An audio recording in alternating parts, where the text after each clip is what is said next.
ವಾಸುದೇವಾಯ ಹರಯೇ ಪರಮಾತ್ಮನೇ ಪ್ರಣತಕ್ಲೇಶನಾಶಾಯ ಗೋವಿಂದಾಯ ನಮೋ ನಮಃ. ಓಂ ಶ್ರೀ ಗುರುಭ್ಯೋ ನಮಃ. ರಾಮಾಯಣದಲ್ಲಿ 24,000 ಶ್ಲೋಕಗಳಿವೆ. ಮಹಾಭಾರತದಲ್ಲಿ 1,00,000 ಶ್ಲೋಕಗಳಿವೆ. ಆದ್ದರಿಂದ ಮಹಾಭಾರತಕ್ಕೆ ಶತಸಾಹಸ್ರಿ ಅಂತಾರೆ. ಮಹಾಭಾರತದಲ್ಲಿ ಎಲ್ಲ ವಿಷಯಗಳು ಬರ್ತವೆ. ಅಲ್ಲಿ ಇರುವಂತಹ ಸಂಭಾಷಣೆಗಳು, ಸಂವಾದಗಳು, ಮಹಾಭಾರತದಲ್ಲಿ ಬರುವಂತಹ ಬಹಳ ಕ್ಲಿಷ್ಟವಾದ ಪರಿಸ್ಥಿತಿಗಳು, ಧರ್ಮ ಸಂಕಟಗಳು ಎಲ್ಲ ಸೇರಿಸಿದರೆ ನಿಮಗೆ ನಮಗೆ ಬೇಕಾಗುವಂತಹ ಎಲ್ಲ ಮಾರ್ಗದರ್ಶನ ಮಹಾಭಾರತದಲ್ಲಿದೆ. ಆದ್ದರಿಂದ ಹಿಂದಿನವರು ಏನು ಹೇಳ್ತಾರಂದರೆ, ಈ ಜಗತ್ತಿನಲ್ಲಿ ವ್ಯಾಸ ಹೇಳದಿದ್ದದ್ದು ಏನೂ ಇಲ್ಲ. ಹಾರ್ವರ್ಡ್ ಆಗಲಿ, ಆಕ್ಸ್ಫರ್ಡ್ ಆಗಲಿ, ಯಾವ ಸೊರ್ಬೋನ್ ಆಗಲಿ, ಪ್ರಪಂಚದ ದೊಡ್ಡ ದೊಡ್ಡ ವಿಶ್ವವಿದ್ಯಾಲಯಗಳಲ್ಲಿ ಏನೇನೋ ವಿಷಯಗಳಲ್ಲಿ ಹೇಳಲ್ಪಡ್ತವೆ. ಸ್ವಲ್ಪ ಪರೀಕ್ಷಿಸಿ ನೋಡಿದರೆ ಅದೆಲ್ಲವೂ ಕೂಡ ವ್ಯಾಸ ಹೇಳಿಬಿಟ್ಟಿದ್ದು ಅಂತ ಹೇಳ್ತಾರೆ. ಒಂದು ಪ್ರಸಿದ್ಧವಾದ ಪಂಕ್ತಿ ಇದೆ, ನಿಮಗೆ ಗೊತ್ತಿರ್ಬೋದು. ವ್ಯಾಸೋಚ್ಛಿಷ್ಟಂ ಜಗತ್ ಸರ್ವಂ ಅಂತ. ವ್ಯಾಸ ಉಚ್ಛಿಷ್ಟಂ. ಯಾರಾದರೂ ಊಟ ಮಾಡಿ ಒಂದು ಬಿಟ್ಬಿಡ್ತಾರೆ ನೋಡಿ, ಒಂದು ಸ್ವಲ್ಪ, ಅದು ಉಚ್ಛಿಷ್ಟ ಅಂತೇಳಿ. ವ್ಯಾಸೋಚ್ಛಿಷ್ಟಂ ಜಗತ್ ಸರ್ವಂ. ಮಹಾಭಾರತದಲ್ಲಿ ವ್ಯಾಸನು ಎಲ್ಲವನ್ನು ಪರೀಕ್ಷೆ ಮಾಡಿ ಹೇಳಬೇಕಾದದ್ದು ಹೇಳಿಬಿಟ್ಟಿದ್ದಾನೆ. ಇವತ್ತು ವಿದುರ ನೀತಿ ಅನ್ನೋದನ್ನು ನಾವು ನೋಡಲಿಕ್ಕಿದ್ದೇವೆ. ವಿದುರ ಕುರುವಂಶದಲ್ಲಿ ಪ್ರಧಾನಮಂತ್ರಿಯ ಸ್ಥಾನದಲ್ಲಿದ್ದ ಅಂತ ಹೇಳ್ತಾರೆ. ಅವನು ಸ್ವತಃ ರಾಜವಂಶ ಅಂತ ಹೇಳಲಾಗೋದಿಲ್ಲ. ಯಾಕಂದರೆ ಅವನ ತಾಯಿ ರಾಣಿಯರಿಗೆ, ಅಂಬಿಕಾ ಮತ್ತು ಅಂಬಾಲಿಕಾ ಅನ್ನುವಂತಹ ಇಬ್ಬರು ರಾಣಿಯರಿಗೆ ಒಬ್ಬಳು ದಾಸಿ ಇದ್ದಳು. ದಾಸಿಯ ಮಗ ಅವನು.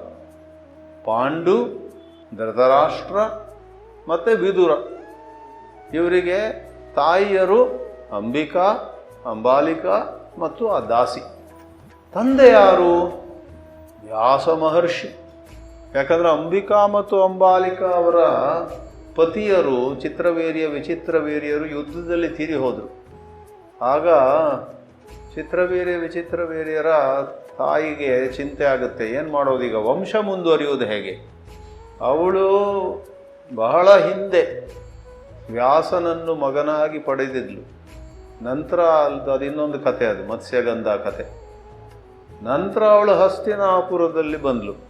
ಆದ್ದರಿಂದ ಆ ಸತ್ಯವತಿ ಅನ್ನುವವಳು ತನ್ನ ಹಿಂದೆ ತನಗೆ ಹುಟ್ಟಿದ ಮಗ ವ್ಯಾಸ, ಅವನನ್ನು ಕರೆಸ್ತಾಳೆ.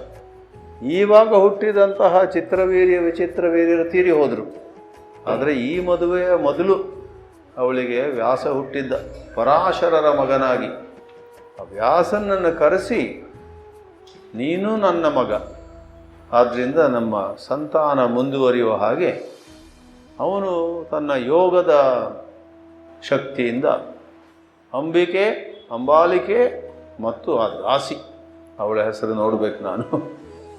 ಅಂಬೆಯ ಭೀಷ್ಮನ ಹಿಂದೆ ಹೋದ್ಲು, ಅದಾಗಲಿಲ್ಲ. ಹೌದು. ಆಮೇಲೆ ಇಲ್ಲಿ ಹಸ್ತಿನಾಪುರಕ್ಕೆ ಬಂದವರು ಇವರಿಬ್ಬರು, ಅಂಬಿಕಾ, ಅಂಬಾಲಿಕಾ. ಅಂಬಿಕಾ, ಅಂಬಾಲಿಕಾ ಮತ್ತು ಆ ದಾಸಿಯೊಬ್ಬಳನ್ನು ಗರ್ಭಿಣಿಯರಾಗಿ ಮಾಡಿ, ಆ ದಾಸಿಯ ಮಗನಾದವನು ವಿದುರ. ಆದರೆ ಅವನಿಗಿದ್ದಷ್ಟು ಪ್ರಜ್ಞೆ, ಅರಿವು, ಪ್ರಪಂಚದ ಬಗ್ಗೆ, ವಿಶೇಷವಾಗಿ ಧರ್ಮ ಅಧರ್ಮಗಳ ಬಗ್ಗೆ ಅವನಿಗಿದ್ದಷ್ಟು ಅರಿವು ಯಾರಿಗೂ ಇರಲಿಲ್ಲ.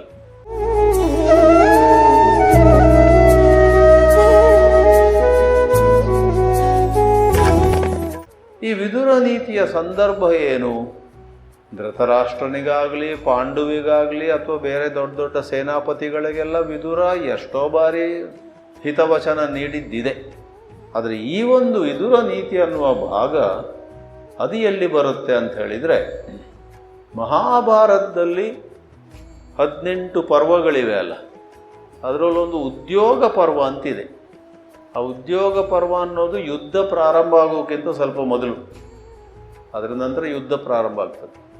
ಉದ್ಯೋಗ ಪರ್ವದ ಸಮಯದಲ್ಲಿ ಧೃತರಾಷ್ಟ್ರ ಬೇಜವಾಬ್ದಾರಿಯಿಂದ ಯುದ್ಧ ಆಗಲಿಕ್ಕೆ ಬಿಟ್ಟಿರ್ತಾನೆ.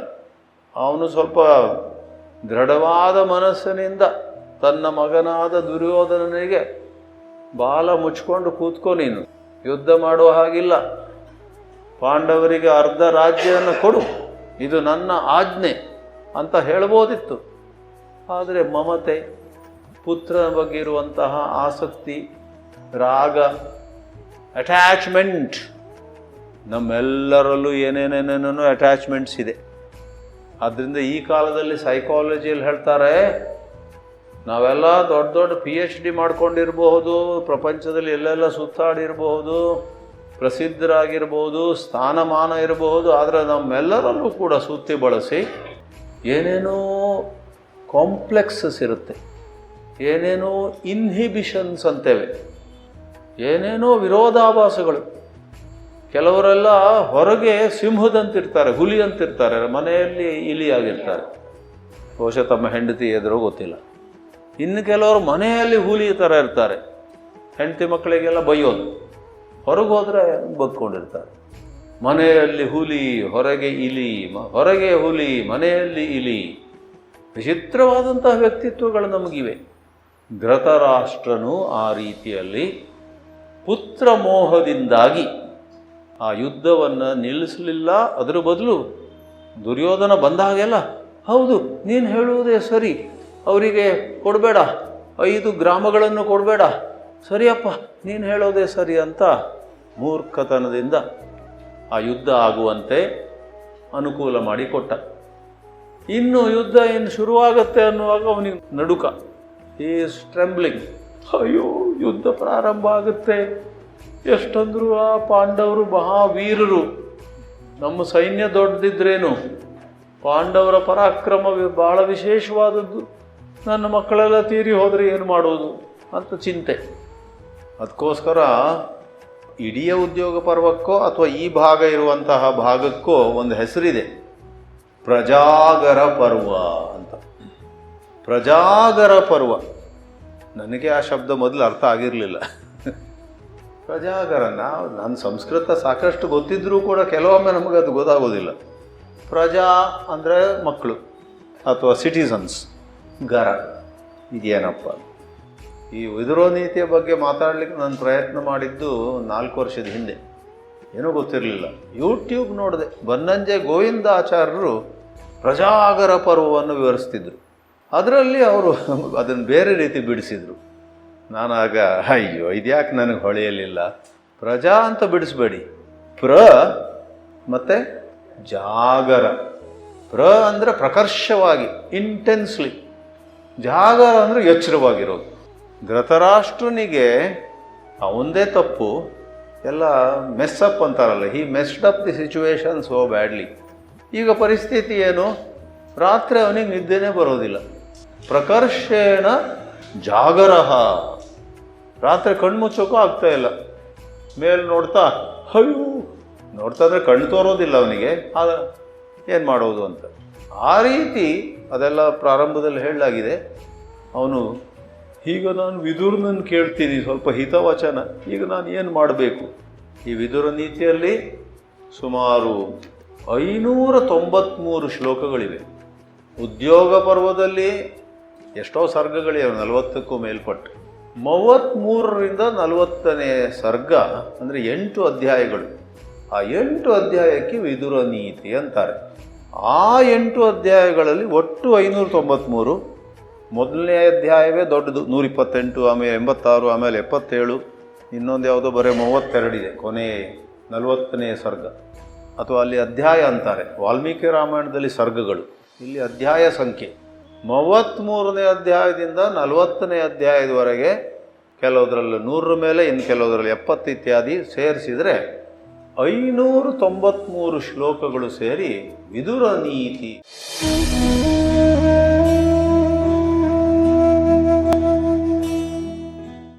ಈ 593 ಶ್ಲೋಕಗಳಲ್ಲಿ ಈ ಗೀತಾ ಪ್ರೆಸ್ ಪುಸ್ತಕದಲ್ಲಿ ಒಂದು ಪುಟ್ಟದಾಗಿ ಪರಿವಿಡಿ ಅಥವಾ ನಿವೇದನೆ ಇದೆ. ಅದರಲ್ಲಿ ಹೇಳಿದ್ದಾರೆ, ಈ ವಿದುರ ನೀತಿಯಲ್ಲಿ ವ್ಯವಹಾರ, ಮಾತು, ನೀತಿ, ಸದಾಚಾರ, ಧರ್ಮ, ಸುಖ ದುಃಖಗಳು ಪ್ರಾಪ್ತವಾಗುವ ಬಗೆ, ತ್ಯಾಜ್ಯ ಮತ್ತು ಗ್ರಾಹ್ಯ ಗುಣಗಳು, ಕರ್ಮದ ನಿರ್ಣಯ, ತ್ಯಾಗದ ಮಹಿಮೆ, ನ್ಯಾಯದ ಸ್ವರೂಪ, ಸತ್ಯ, ಪರೋಪಕಾರ, ಕ್ಷಮೆ, ಅಹಿಂಸೆ, ಮಿತ್ರನ ಲಕ್ಷಣ, ಕೃತಜ್ಞನಿಗುಂಟಾಗುವ ದುರ್ದಶೆ, ನಿರ್ಲೋಭ ಮುಂತಾದವುಗಳ ಬಗ್ಗೆ ವರ್ಣನೆ ಇದೆ. ಮುಂತಾದವುಗಳ ಬಗ್ಗೆ ವಿದುರ ಹೇಳ್ತಾ ಹೋಗ್ತಾನೆ. ಮತ್ತು ಮಧ್ಯೆ ಮಧ್ಯೆ ಅತಿ ಸ್ಪಷ್ಟವಾದ ಉಕ್ತಿಯಲ್ಲಿ ವಿದುರ ಧೃತರಾಷ್ಟ್ರನಿಗೆ ಹೇಳ್ತಾನೆ, ಈಗಲೂ ತಡವಾಗಿಲ್ಲ, ನೀನು ಯುದ್ಧವನ್ನು ರದ್ದು ಮಾಡು, ಎದ್ದು ನಿಂತು ಒಂದು ಸುಗ್ರೀವಾಜ್ಞೆ ಕೊಟ್ಟುಬಿಡು, ಆರ್ಡಿನೆನ್ಸ್. ನಾನು ಹಸ್ತಿನಾಪುರದ ರಾಜ, ದುರ್ಯೋಧನ ನನ್ನ ಮಗ, ಇವರು ಎಲ್ಲ ಪಾಂಡುವಿನ ಮಕ್ಕಳು, ನನ್ನ ಮಕ್ಕಳ ಹಾಗೆ. ರಾಜನ ಸಿಂಹಾಸನದಲ್ಲೇ ಕುಳಿತು ನಾನು ಈ ಯುದ್ಧ ಆಗಲಿಕ್ಕಿಲ್ಲ, ಅರ್ಧ ರಾಜ್ಯ ಪಾಂಡವರಿಗಂತ ಈಗಲೂ ಹೇಳ್ಬೋದು ನೀನು ಅಂತ ಹೇಳ್ತಾನೆ ವಿದುರ. ಅದು ಮಾತ್ರ ಇವನು ಕೇಳುವುದಿಲ್ಲ. ಪುತ್ರ ಮೋಹ, ಸೈಕಲಾಜಿಕಲ್ ಕಾಂಪ್ಲೆಕ್ಸಸ್.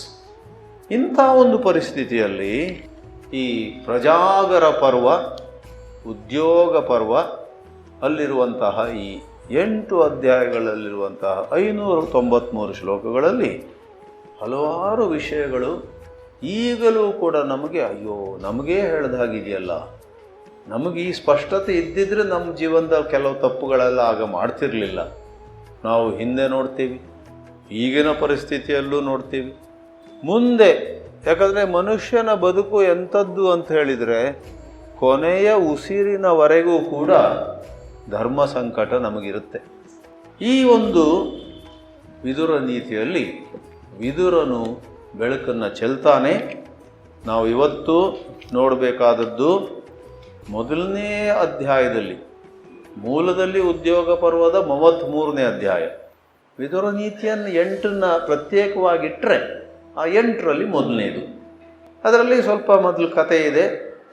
ಏನಂದರೆ, ಧೃತರಾಷ್ಟ್ರ ಹೇಳ್ತಾನಂತೆ ದ್ವಾರಪಾಲಕನಿಗೆ, ನೋಡಪ್ಪ, ಸ್ವಲ್ಪ ಹೋಗಿ ಆ ವಿದುರನನ್ನು ಕರ್ಕೊಂಡು ಬಾ, ಅವನಿಂದ ನಾನು ಸಲಹೆ ಪಡಿಬೇಕು. ಬಹಳ ರಾತ್ರಿ ನಿದ್ದೆ ಬರ್ತಾ ಇಲ್ಲ, ಹಗಲು ಬರ್ತಾ ಇಲ್ಲ, ತುಂಬ ಕಷ್ಟದಲ್ಲಿದ್ದೀನಿ. ಅಲ್ಲಿ ಹೋಗಿ ಕರ್ಕೊಂಬರ್ತಾರೆ. ವಿದುರ ಬರ್ತಾನೆ. ಆಮೇಲೆ ವಿದುರನಿಗೆ ಈತ ಹೇಳ್ತಾನೆ. ಆ ಪ್ರಜಾಗರ ಶಬ್ದ ಇಲ್ಲಿ ಬರುತ್ತೆ, ಧೃತರಾಷ್ಟ್ರನ ಬಾಯಲ್ಲೇ ಬರುತ್ತೆ. ಏನಂದರೆ, ಜಾಗ್ರತೋ ದಹ್ಯಮಾನಸ್ಯ, ನಾನು ಎಚ್ಚರವಾಗಿದ್ದೀನಿ, ಆದರೆ ನಾನು ಸುಡಲ್ಪಡ್ತಾ ಇದ್ದೀನಿ. ಈ ಚಿಂತೆ ಅನ್ನೋದು ನನ್ನನ್ನು ಸುಡ್ತಾ ಇದೆ. ಜಾಗ್ರತೋ ದಹ್ಯಮಾನಸ್ಯ ತನ್ಮೇ ದಹತಿ ಗಾತ್ರಾಣಿ, ನನ್ನೊಳಗಿರುವಂತಹ ತುಮುಲ, ನನ್ನೊಳಗಿರುವಂತಹ ಸಂಘರ್ಷ ನನ್ನ ಅಂಗಾಂಗಗಳನ್ನೆಲ್ಲ ಸುಡ್ತಾ ಇದೆ. ಆ ಕಾರಣದಿಂದ ತದಕಾರ್ಷೀತ್ ಪ್ರಜಾಗರಂ ಅಂತ ಒಂದು ಬರುತ್ತೆ. ಆ ಒಂದು ಚಿಂತೆ ನನಗೆ ಪ್ರಜಾಗರವನ್ನು ಉಂಟು ಮಾಡಿದೆ. ಪ್ರಕರ್ಷೇಣ ಜಾಗರ, ಯಾವಾಗಲೂ ಎಚ್ಚರವಾಗಿರ್ತೇನೆ. ಎಲ್ಲರೂ ನಿದ್ದೆ ಮಾಡ್ತಾ ಇದ್ದಾರೆ, ಗಾಂಧಾರಿ ನಿದ್ದೆ ಮಾಡ್ತಾ ಇದ್ದಾಳೆ, ಬೇರೆ ಸಖಿಯರೆಲ್ಲ ನಿದ್ದೆ ಮಾಡ್ತಾ ಇದ್ದಾರೆ, ನನಗೆ ಮಾತ್ರ ನಿದ್ದೆ ಬರ್ತಾ ಇಲ್ಲ, ಭಾಳ ಕಷ್ಟ. ತದ್ ಅಕಾರ್ಷೀತ್ ಪ್ರಜಾಗರಂ ಅಂತೆಲ್ಲ ಹೇಳ್ತಾನೆ. ಆವಾಗ ವಿದುರ ಹೇಳ್ತಾನೆ, ಇಂತಹ ಸ್ಥಿತಿ ಯಾರಿಗೆ ಬರುತ್ತೆ ಗೊತ್ತಾ ರಾಜ? ಯಾರು ತಪ್ಪು ಮಾಡ್ತಾರೋ, ಯಾರು ಅವಿವೇಕದಿಂದ ಮಾಡಬಾರದ್ದು ಮಾಡ್ತಾರೋ, ಮಾಡಬೇಕಾದದ್ದನ್ನು ಮಾಡುವುದಿಲ್ಲವೋ, ಆಮೇಲೆ ಪಶ್ಚಾತ್ತಾಪ ಪಡ್ತಾರೋ, ಅಯ್ಯೋ ನನ್ನಿಂದ ಇದಾಯ್ತಲ್ಲ ಅಂಥವ್ರಿಗೆ ನಿದ್ದೆ ಹೇಗೆ ಬರುತ್ತೆ?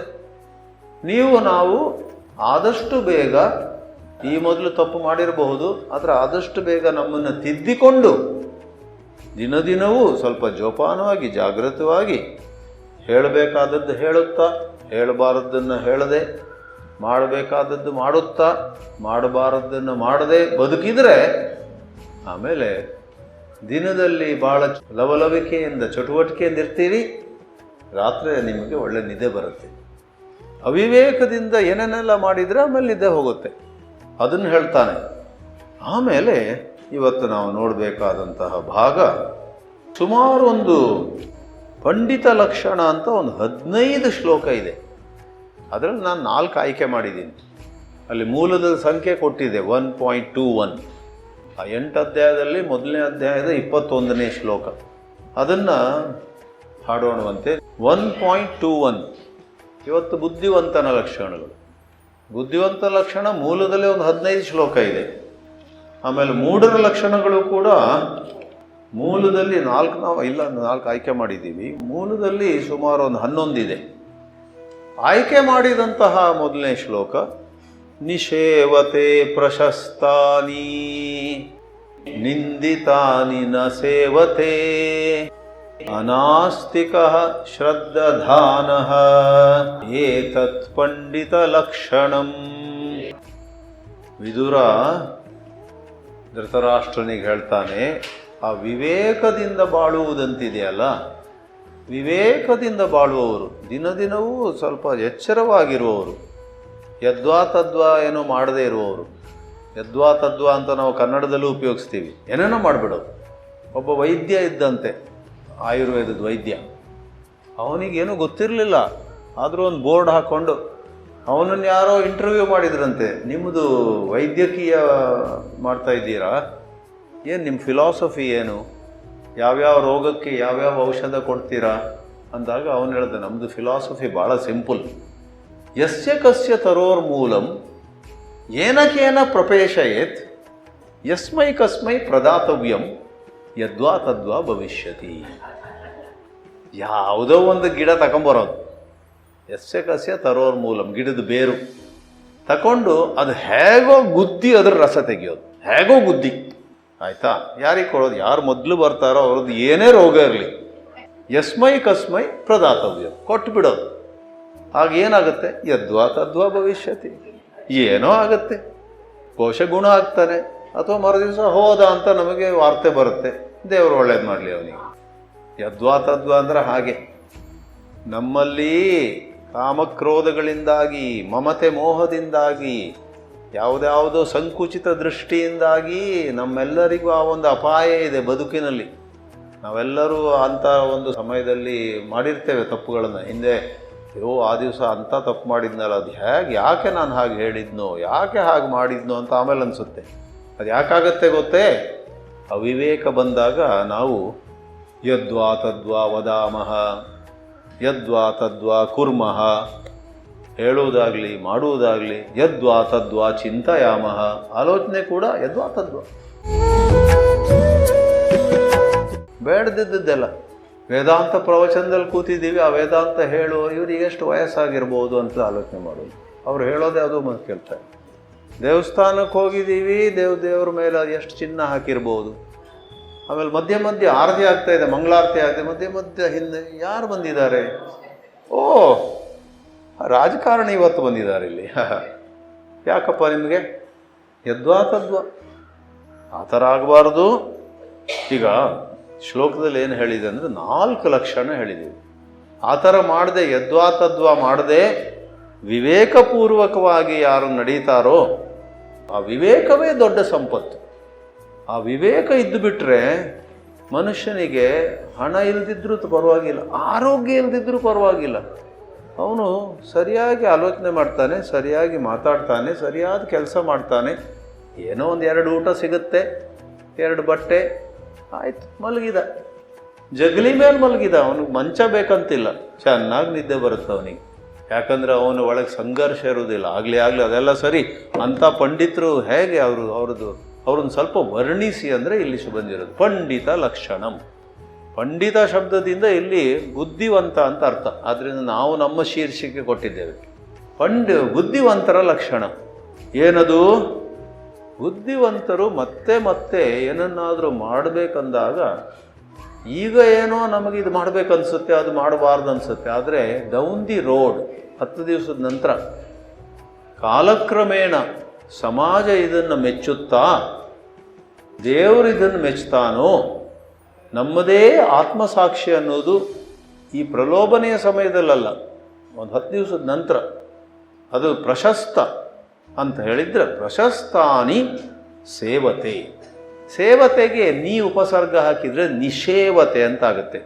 ಪ್ರಶಸ್ತವಾದ ಕರ್ಮವನ್ನು ಅಥವಾ ಸ್ವಲ್ಪ ವಿಚಾರ ಮಾಡಿ, what is price worthy, what is truly right. ಈ ಕಾರ್ಪೊರೇಟ್ ವರ್ಲ್ಡಲ್ಲಿ what is right by the company ಅಂತಾರೆ, organisation. What is right by the organisation. ನೀವೊಂದು ಸ್ಕೂಲಿನ ಪ್ರಿನ್ಸಿಪಲ್ ಆಗಿದ್ದೀರಿ, ಆಗ ನೀವು ತಗೊಳ್ಳುವ ನಿರ್ಣಯಗಳೆಲ್ಲ ಆ ಪೂರ್ತಿ ಸ್ಕೂಲ್ಗೆ, ಸ್ಟೂಡೆಂಟ್ಸು, ಟೀಚರ್ಸು ಎಲ್ಲರಿಗೂ ಸುತ್ತಿ ಬಳಸಿ ಅದು ಒಳ್ಳೆಯದಾಗಬೇಕು. What is right by the organisation ಅಂತ ಒಂದು ಎಕ್ಸ್ಪ್ರೆಷನ್ ಇದೆ. ಅಂಥದ್ದನ್ನು ಮಾಡ್ತಾನೆ ಅಥವಾ ಮಾಡ್ತಾಳೆ ಅವಳು. ಮತ್ತು ನಿಂದಿತಾನಿ, ಇವತ್ತು ಯಾವುದೋ ಒಂದು ಆಕರ್ಷಣೆಗೊಳಗಾಗಿ ಅಥವಾ ಯಾವುದೋ ಒಂದು ಸಣ್ಣ ವಿಷಯದ ಬಗ್ಗೆ ಸಿಟ್ಟು ಬಂದು ಏನೋ ಮಾಡಿಬಿಡ್ತೀವಿ, ನಾಳೆ ಬೆಳಿಗ್ಗೆನೇ ಪಶ್ಚಾತ್ತಾಪ. ನಿಂದಿತ, ನಾಳೆ ಬೇರೆಯವ್ರು ಹೇಳೋದು ಬಿಡಿ, ನಾವೇ ನಮ್ಮನ್ನು ನಿಂದಿಸ್ಕೋತೀವಿ, ಅಂಥ ಒಂದು ತಪ್ಪು ಮಾಡಿಬಿಟ್ಟೆ ನಿನ್ನೆ ಇತ್ಯಾದಿಯಾಗಿ. ಆದ್ದರಿಂದ ಬಹಳ ಸುಲಭ ನೋಡಿ, ಅಂತ ಬಹಳ ಫಿಲಾಸಫಿ ಇಲ್ಲ ಇಲ್ಲಿ. ವಿವೇಕವನ್ನು ಪ್ರಯೋಗಿಸಿ ಮತ್ತೆ ಮತ್ತೆ ನಿಮ್ಮನ್ನು ನೀವು ಕೇಳಿಕೊಳ್ಳಿ, ಇದು ಮಾಡುವಂಥದ್ದು ಮಾಡಲಿಕ್ಕೆ ಯೋಗ್ಯವಾ, ನಾಳೆ ಪಶ್ಚಾತ್ತಾಪ ಆಗೋದಿಲ್ಲ ತಾನೇ. ಪ್ರಶಸ್ತಾನಿ ಸೇವತೆ ನಿಂದಿತಾನಿ ನ ಸೇವತೆ, ಎರಡಾಯಿತು. ಮೂರನೇದಾಗಿ ಅನಾಸ್ತಿಕ. ಎಂಥ ಶಬ್ದ ನೋಡಿ. ನಾಸ್ತಿಕ ಅಂದರೆ ದೇವರಲ್ಲಿ, ವೇದದಲ್ಲಿ ಮತ್ತು ಮಾನವೀಯ ಮೌಲ್ಯಗಳಲ್ಲಿ ನಂಬಿಕೆ ಇಲ್ಲದವನಿಗೆ ನಾಸ್ತಿಕ ಅಂತೇವೆ, ಎ ನಾನ್ ಬಿಲೀವರ್. ಕೆಲವು ಸಂದರ್ಭದಲ್ಲಿ ಈಗ ನೀವು ಭಾಳ ಸಾಂಪ್ರದಾಯಿಕ ಮಠಗಳಿಗೆ ಹೋದರೆ ಅವ್ರು ಹೇಳ್ತಾರೆ ವೇದದಲ್ಲಿ, ದೇವರಲ್ಲಿ, ಗುರುವಿನಲ್ಲಿ. ಸತ್ಯ, ಅದು ಒಂದು ಒಳ್ಳೆಯದೇ. ಆದರೆ ನಾವು ಮಾಡರ್ನ್ ಟೈಮ್ಸ್ ಸ್ವಲ್ಪ ಲಿಬರಲ್ ಆಗಿ ಕೊಡೋದಿದ್ದರೆ, ಯಾರಿಗೆ ಹ್ಯೂಮನ್ ವ್ಯಾಲ್ಯೂಸ್ನಲ್ಲಿ ನಂಬಿಕೆ, ಸತ್ಯ ಹೇಳ್ತಿದ್ರು ನಡೀತದ, ಏನು ಪರವಾಗಿಲ್ಲಪ್ಪ, ಎಲ್ಲರೂ ಮಾಡ್ತಾರ್ರಿ, ನಾವು ಮಾಡಿದರೆ ಏನಾಗುತ್ತೆ ಅನ್ನೋದಾಗಿ ಹೇಳುವಾಗ, ಮಾನವೀಯ ಮೌಲ್ಯಗಳಲ್ಲಿಯೇ ನಂಬಿಕೆ ಇಲ್ದಿದ್ರೆ, ಯಾರ ಹೊಟ್ಟೆಗೂ ಹೊಡೆದು ನೀನು ಊಟ ಮಾಡಬಾರ್ದು, ಪರಿಶ್ರಮ ಪಟ್ಟು ಊಟ ಮಾಡು, ಕೈ ಕೆಸರಾದರೆ ಬಾಯಿ ಮೊಸರು, ಇದೆಲ್ಲ ಮಾನವೀಯ ಮೌಲ್ಯಗಳು.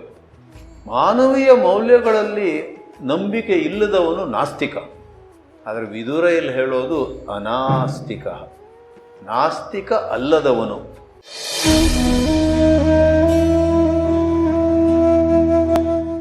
ಒಳ್ಳೆಯ ವಿವೇಕ ನಮ್ಮಲ್ಲಿ ಉದಯವಾಗಬೇಕಾದ್ರೆ ಸರಿಯಾದ ಆಹಾರ, ಮಿತ ಪ್ರಮಾಣದಲ್ಲಿ ಆಹಾರ ಮತ್ತು ಆಸನ, ಪ್ರಾಣಾಯಾಮ ಇವುಗಳನ್ನೆಲ್ಲ ಮಾಡ್ತಾ ಇದ್ದರೆ ಅದು ಬರೇ ಬ್ಲಡ್ ಪ್ರೆಷರ್ ಕಡಿಮೆ ಆಗುತ್ತೆ, ಡಯಾಬಿಟಿಸ್ ಹೋಗುತ್ತೆ ಅಲ್ಲ. ವಿವೇಕ ನಮ್ಮದು ಹೆಚ್ಚೆಚ್ಚು. ಎಷ್ಟೋ ಪರಿಸ್ಥಿತಿಗಳಲ್ಲಿ ಬಹಳ ಸಹಜವಾಗಿ, ಸ್ವಾಭಾವಿಕವಾಗಿ ನಾವು ಯಾವುದು ಸರಿ ಅಂತ ಗುರುತಿಸ್ಕೊಂಡು ಅದನ್ನು ಮಾಡ್ತೀವಿ.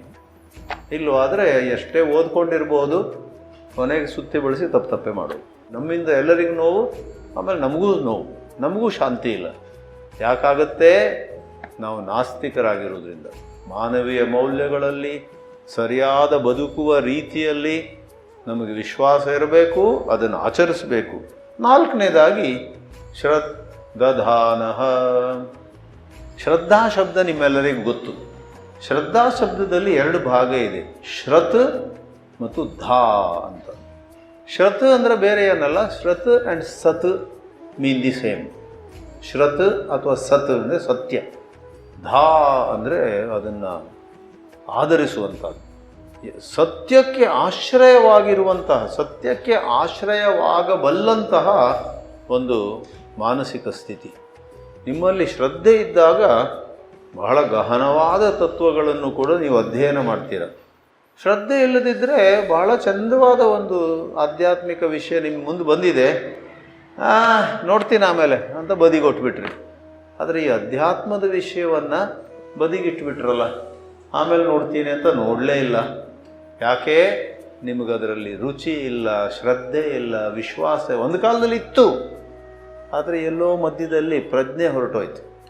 ಗೀತೆಯಲ್ಲಿ 2ನೇ ಅಧ್ಯಾಯದಲ್ಲಿ ಕೊನೆಯಲ್ಲಿ 18 ಅಧ್ಯಾಯಗಳಿಗೆ ಏನು ಹೇಳ್ತೀವಿ? ಎಂಥ ಲಕ್ಷಣ ಅದು? ಸ್ಥಿತಪ್ರಜ್ಞ ಲಕ್ಷಣ.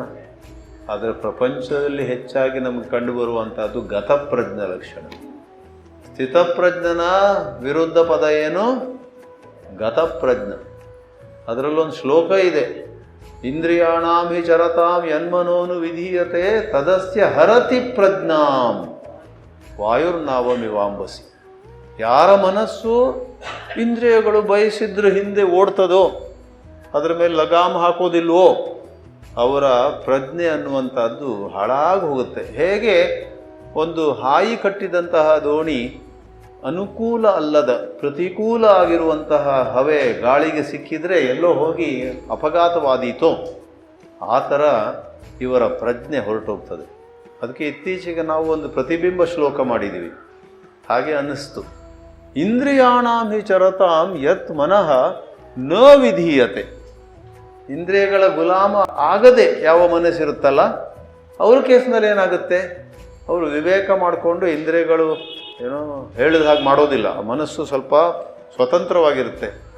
ಆಗ ವಿರುದ್ಧ ತದಸ್ಯ ಹರತಿ ಪ್ರಜ್ಞಾವನ್ನುವಲ್ಲಿ ತಸ್ಯ ವರ್ಧತೆ ಪ್ರಜ್ಞಾ. ಆಗ ಅವನ ವಿವೇಕ ದಿನವೂ ಕೂಡ ಅವನಿಗೆ ಆಶ್ಚರ್ಯ ಆಗ್ತದೆ, ಅವಳಿಗೆ ಆಶ್ಚರ್ಯ ಆಗ್ತದೆ.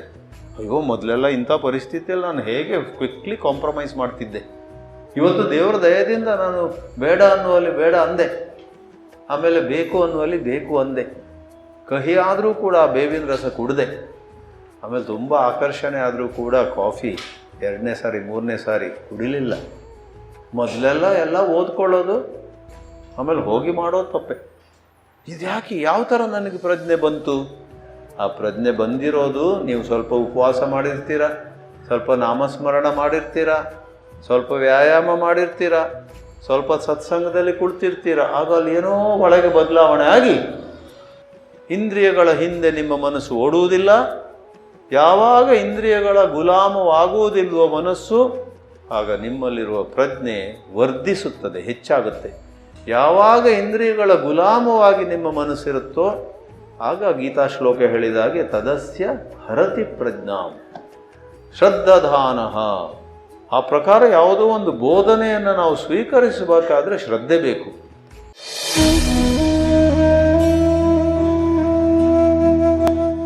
ಮುಂದಿನ ಶ್ಲೋಕ ನೋಡಿ. ಈ 21ರಲ್ಲಿ 4 ಲಕ್ಷಣ ಹೇಳಿ ಆಯಿತು. ಮುಂದಿನ ಓದಿ. ಕ್ರೋಧೋ ಹರ್ಷಶ್ಚ ದರ್ಪಶ್ಚ ಹ್ರೀಸ್ತಂಭೋ ಮಾನ್ಯಮಾನಿತಾ ಯಮರ್ಥಾತ್ ನಾಪಕರ್ಷಂತಿ ಸವೈ ಪಂಡಿತ ಉಚ್ಯತೆ. ನಮ್ಮೆಲ್ಲರಲ್ಲೂ ಕೂಡ ನಾವೆಷ್ಟೇ ಓದ್ಕೊಂಡಿರಲಿ ಅಥವಾ ಅನಕ್ಷರಸ್ಥರಾಗಿರಲಿ, ನಿರಕ್ಷರ ಕುಕ್ಷಿಗಳಾಗಿರಲಿ, literate or illiterate, learned or ignorant, ನಮ್ಮೆಲ್ಲರಲ್ಲಿ ಕೆಲವೊಮ್ಮೆ ಕ್ರೋಧ ಉದ್ಭವಿಸುತ್ತೆ, ಸಿಟ್ಟು ಯಾವುದೋ ವಿಷಯದ ಬಗ್ಗೆ. ಕೆಲವೊಮ್ಮೆ ಯಾವುದೋ ಒಂದರ ಬಗ್ಗೆ ನಾವು ಎಷ್ಟು ಎಕ್ಸೈಟ್ ಆಗಿಬಿಡ್ತೀವಿ ಅಂದರೆ, ಹರ್ಷ ಅಂದರೆ ಒಂದು ರೀತಿ ಉನ್ಮಾದ, ಖುಷಿಯೋ ಖುಷಿ, ಆಗ ನಮ್ಮ ಸಮತ್ವ ಹೊರಟೋಗುತ್ತೆ. 3ನೇದಾಗಿ ದರ್ಪ, ಯಾರೋ ನಮಗೆ ಹೊಗಳಿದ್ರು ಆಗ ನಾವು ನನ್ನಷ್ಟು ಸುಭಗ ಬೇರೆ ಯಾರಿಲ್ಲ, ಅರೋಗೆನ್ಸ್. ರೀಹಿ, ಕೆಲವೊಮ್ಮೆ ಅನಾವಶ್ಯಕವಾಗಿ ಲಜ್ಜೆ, ನಾನು ಯಾರು ಇದೆಲ್ಲ ಮಾಡಲಿಕ್ಕೆ ಅಂತ ಹಿಂದೆ ನಿಂತ್ಕೊಂಡ್ಬಿಡೋದು.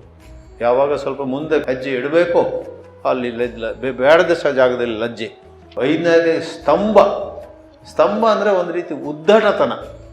ಹಿರಿಯರಾದರೂ ಸುಮ್ಮನೆ ರೀ ಅಂತ ಹಿರಿಯರಿಗೆ ಹೇಳೋದು, ಉದ್ದಟತನ. ಅವರು ಯಾಕೆ ಮಾಡಿದೆ ಅಂದರೆ, ಯಾಕೋ ಮಾಡಿದೆ, ನಿಮಗೆ ಯಾಕದು ಇತ್ಯಾದಿ ಎಲ್ಲ ಉದ್ದಟತನ. ಸ್ತಂಭ ಅಂದರೆ. ಮಾನ್ಯಮಾನಿತ ಅಂದರೆ ನಮ್ಮಷ್ಟು ದೊಡ್ಡವರು ಯಾರೂ ಇಲ್ಲ ಇತ್ಯಾದಿ. ಈಗ 6 ವಿಷಯ ಹೇಳಿದ್ದಾರೆ ವಿದುರರು. ಕ್ರೋಧ ಹರ್ಷಶ್ಚ ದರ್ಪಶ್ಚ ಹ್ರೀಹಿ ಸ್ತಂಭೋ ಮಾನ್ಯಮಾನಿತ. ಈ 6ರಲ್ಲಿ ಒಂದು ಕೂಡ ಸಾಕು ನಮ್ಮನ್ನು ಬೀಳಿಸ್ಲಿಕ್ಕೆ. ಆದರೆ ಯಾರು ಬುದ್ಧಿವಂತ ಗೊತ್ತೇ? ಯಾರು ಮಾತಾಡೋದ್ರಲ್ಲಿ ಬುದ್ಧಿವಂತಿಕೆ ಅಲ್ಲ, ನಿಜವಾದ ಆಚಾರದಲ್ಲಿ, ಆಚಾರ ದೃಷ್ಟಿಯಿಂದ.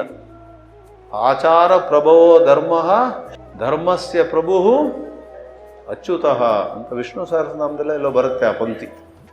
ಆಚಾರ ಪ್ರಭವೋ ಧರ್ಮ, ಪ್ರವಚನ ಪ್ರಭವೋ ಧರ್ಮ ನ ಇತಿ ನ ಉಕ್ತಃ. ಯಾರು ಒಳ್ಳೆ ಪ್ರವಚನ ಕೊಡ್ತಾರೋ ಅವರು ಧಾರ್ಮಿಕರು ಅಂತ ಹೇಳಲಿಕ್ಕೆ ಆಗೋದಿಲ್ಲ. ಆದರೆ ನಿಜವಾಗಿಯೂ ಕೂಡ ಧರ್ಮ ತಿಳಿದವರು ಎಲ್ಲದರಲ್ಲೂ ಒಂದು ಸಮತೋಲನ ಇಟ್ಕೊಂಡಿರ್ತಾರೆ.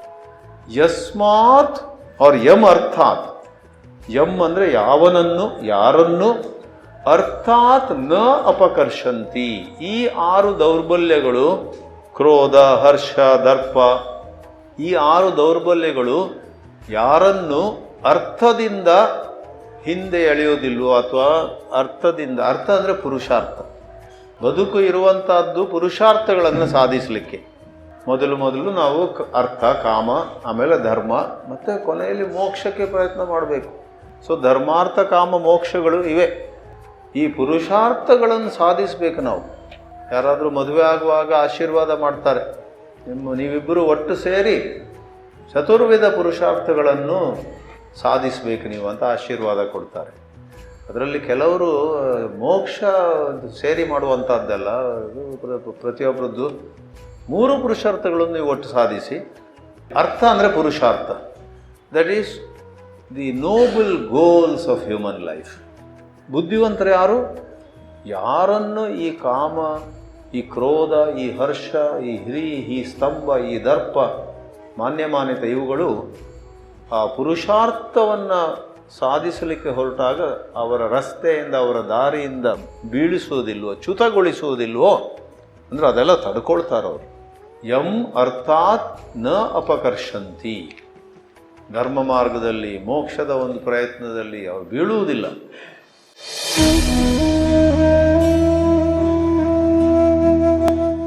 ಕೊನೆಯದಾಗಿ ಇವತ್ತು ನೋಡೋಣ 2 ನಿಮಿಷದಲ್ಲಿ. ಯಸ್ಯ ಕೃತ್ಯಂ ನ ವಿಘ್ನಂತಿ ಶೀತಮುಷ್ಣಂ ಭಯಂ ರತಿಃ ಸಮೃದ್ಧಿರ್ ಅಸಮೃದ್ಧಿರ್ವಾ ತವೈ ಪಂಡಿತ ಉಚ್ಯತೆ. ಒಂದೇನೋ ಬಹಳ ಮಹತ್ವಪೂರ್ಣವಾದಂತಹ, ಬಹಳ ಮುಖ್ಯವಾದ ಕೆಲಸ ಮಾಡುವಾಗ ಆ ಬುದ್ಧಿವಂತ ಹೇಗೆ ತನ್ನನ್ನು ತಾನು ತಯಾರು ಮಾಡ್ಕೊಳ್ತಾನೋ, ಅಥವಾ ಬುದ್ಧಿವಂತೆ ಆದವಳು ಹೇಗೆ ಎಲ್ಲದಕ್ಕೂ ಸಿದ್ಧರಾಗಿರ್ತಾಳೋ, ಅಂದರೆ ಚಳಿ ಇರಬಹುದು ಒಂದಿನ, ಅಂದ್ಕೊಂಡೇ ಇರಲಿಲ್ಲ, ಆದರೆ ತುಂಬ ಚಳಿ. ಇನ್ನೊಂದು ಯಾವುದೋ ಸಮಯದಲ್ಲಿ ತುಂಬ ಸೆಕೆ, ಶೀತಂ ಉಷ್ಣಂ ವಾ. ಒಂದು ಕಡೆ ಕೆಲವುದೆಲ್ಲ ಭಯ ಉಂಟು ಮಾಡುವ ಪರಿಸ್ಥಿತಿ, ಅದನ್ನು ಅವರು ಎದುರಿಸ್ತಾರೆ. They are ready for all things. ರತಿ ಅಂದರೆ ಬಹಳ ಅನುಕೂಲವಾದದ್ದು. ಎಷ್ಟು ಚೆನ್ನಾಗಿದೆ, ಎವ್ರಿಥಿಂಗ್ ಈಸ್ ಕಂಡ್ಯೂಸಿವ್. ಅದರಿಂದ ಭಯ ಮತ್ತು ರತಿ ಅಂದರೆ ಕಂಡ್ಯೂಸಿವ್ ಅಥವಾ ಅನುಕೂಲವಾದ ಪರಿಸ್ಥಿತಿ. ಕೆಲವೊಮ್ಮೆ ನಮಗೆ ಬೇಕಾದ್ದೆಲ್ಲ ಸಿಗ್ತಾ ಇದೆ, ಸಮೃದ್ಧಿ. ಇನ್ನು ಕೆಲವೊಮ್ಮೆ ನಾವು ಮಾಡಬೇಕಾದ ಕೆಲಸಕ್ಕೆ ಬಹಳ ಅವಶ್ಯಕವಾದ ಉಪಕರಣಗಳು ಅಥವಾ ಅರ್ಥವೋ, ಅರ್ಥ ಅಂದರೆ ಹಣ ಸಿಗ್ತಾ ಇಲ್ಲ. ಹೇಗೆ ಮಾಡೋದು ಇದನ್ನು? ಯಾವ ರೀತಿ ಮಾಡೋದು? ಒಟ್ಟಾದರೆ ಬೇರೆ ಬೇರೆ ಪರಿಸ್ಥಿತಿ ಬಂದಾಗ ಬುದ್ಧಿವಂತರಾದವರು ಯಾವ ರೀತಿ ಸಿದ್ಧರಾಗಿರ್ತಾರೋ, ಅವರ ಮನಸ್ಥಿತಿ ಹೇಗಿರುತ್ತೋ ಅಂತ ಹೇಳಿದರೆ, ಅಷ್ಟು ಸುಲಭವಾಗಿ ಬಿಟ್ಬಿಡೋಣ, ನಮ್ಮಿದೀಗ ಆಗೋದಿಲ್ಲ, ಇನ್ಯಾವಾಗಲೂ ನನ್ನಿಂದಾಗಲ್ಲ, ನನ್ನ ಮಗ ಮಾಡಲಿ ಮುಂದೆ, ಆ ಪ್ರಕಾರವಾಗಿ ಬಿಡೋದಿಲ್ಲ. ಯಸ್ಯ ಕೃತ್ಯಂ ನ ವಿಘ್ನಂತಿ. ಗ್ರಂಥಿ ಅಂದ್ರೇ ಹಾಳು ಮಾಡೋದು ಅಂತ. ವಿಘ್ನಂತಿ ಅಂದರೆ ವಿಶೇಷವಾಗಿ ಅದನ್ನು ಹಾಳು ಮಾಡುವುದು. ಈ ಬೇರೆ ಬೇರೆ ವಿಚಿತ್ರವಾದ ಪರಿಸ್ಥಿತಿಗಳೆಲ್ಲ ಅವರನ್ನು ಬೀಳಿಸೋದಿಲ್ಲ. ಅವರು ಮಾಡುವ ಕೆಲಸದಲ್ಲಿ ಅವರನ್ನು ವಿಚಲಿತರಾಗಿ ಮಾಡುವುದಿಲ್ಲ. ಅಂಥ ಜನರು ತಮ್ಮ ಕೆಲಸದಲ್ಲಿ ತೋರಿಸ್ಲಿ. ಅವರು ಬರೇ ಮಾತಾಡಿದರೆ ಸಾಲದು, ಕೆಲಸದಲ್ಲಿ ತೋರಿಸ್ಲಿ. ಅವನು ಉತ್ತರ ಕುಮಾರನ ಪೌರುಷ ಅಂತಃಪುರದಲ್ಲಿ ಅಂತ ಮಾತಿದೆಯಲ್ಲ, ಉತ್ತರ ಕುಮಾರ ದೊಡ್ಡ ದೊಡ್ಡ ಮಾತೆಲ್ಲ ಹೇಳಿದ. ಆಮೇಲೆ ನಿಜವಾಗಿ ಆ ಕೌರವರ ಸೈನ್ಯ ಎದುರು ಬಂದಾಗ ನಡಗ್ಲಿಕ್ಕೆ ಶುರು ಮಾಡಿದ. ಅರ್ಜುನ ಸಾರಥಿಯಾಗಿ ಕೂತಿದ್ದ, ಬೃಹನ್ನಳೆ ಸಾರಥಿಯಾಗಿದ್ದ. ಆಗ ಅವನು ಉತ್ತರ ಕುಮಾರನಿಗೆ ಹೇಳ್ತಾನೆ, ರಾಜಕುಮಾರ ನೀನು ರಥ ನಡೆಸು. ಆಮೇಲೆ ಅವನು ಅಲ್ಲಿ ಕೌರವ ಸೈನ್ಯ ಬಹಳ ದೊಡ್ಡದು, ಆದರೆ ಯಸ್ಯ ಕೃತ್ಯಂ ನ ವಿಘ್ನಂತಿ.